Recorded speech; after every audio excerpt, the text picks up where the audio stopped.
Po Superpokalu imamo 6 dni do evropske tekme in če ne bi bilo tega Superpokala, verjetno bi kakšno pripravljalno tekmo še planirali, tako da mislim, da ta tekma prihaja v pravi čas. Tu ta tekma je en pokazatelj nama, trenerima, v kakšnem smo stanju, a je še kaj za podelati do Evrope in sigurno tudi, če ne bi bilo, še enkrat poudarjam, če ne bi bilo take tekme, verjetno bi iskali nekega močnega nasprotnika pred evropsko tekmu, da bi točno videli, kje smo, kako, tako da mislim, da se dejansko nogometni klub Domžale bo potrudil, da osvoji lovoriko.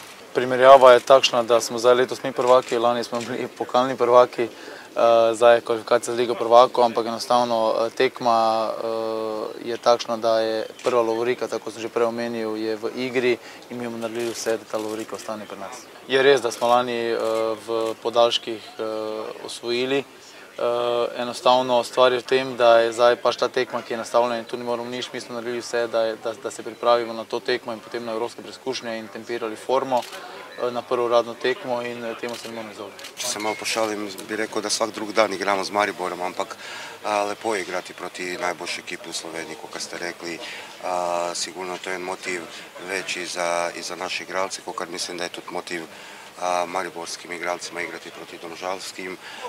Tako da, evo, lansko let smo velik tekmi odigrali, nekako smo si rasporedili lovorike, tako da jaz mislim, da bomo letos mi začeli sa lovorikom, upam, in mislim, da smo pripravljeni maksimalno na tu tekmu. To, kar smo načrtovali, smo realizirali, sigurno mehne poškodbe nas malo kočuju kad se tiče programa za posamezne igralce, ampak to se bo saniralo. Ne vem še za Drvenška kaj bo do petka, ne vem kaj bo še sa Krcićem, sa Hanžićem, ampak u svakom primjeru u kratkem boju tudi oni na volju, tako da mislim da bomo u polni zasedbi začeli tu sezonu. Stvar je v tem, da je res, tako so sami dejali, izredno kratka pauza, izredno kratke priprave, 3 tedne prave, bom rekel.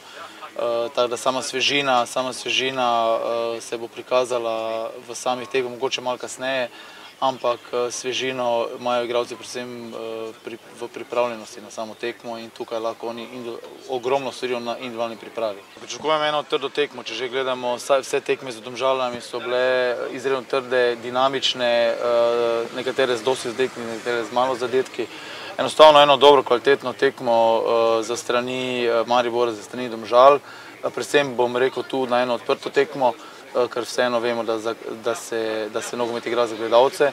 Iz naše strani pričakujemo en odpor Domžal, mogoče njihovo postavitev malo bolj v fazo obrambe in potem za našimi pasi, z igrami preprečiti, da prevzame pobudo in potem mi dominiramo sami tekmo.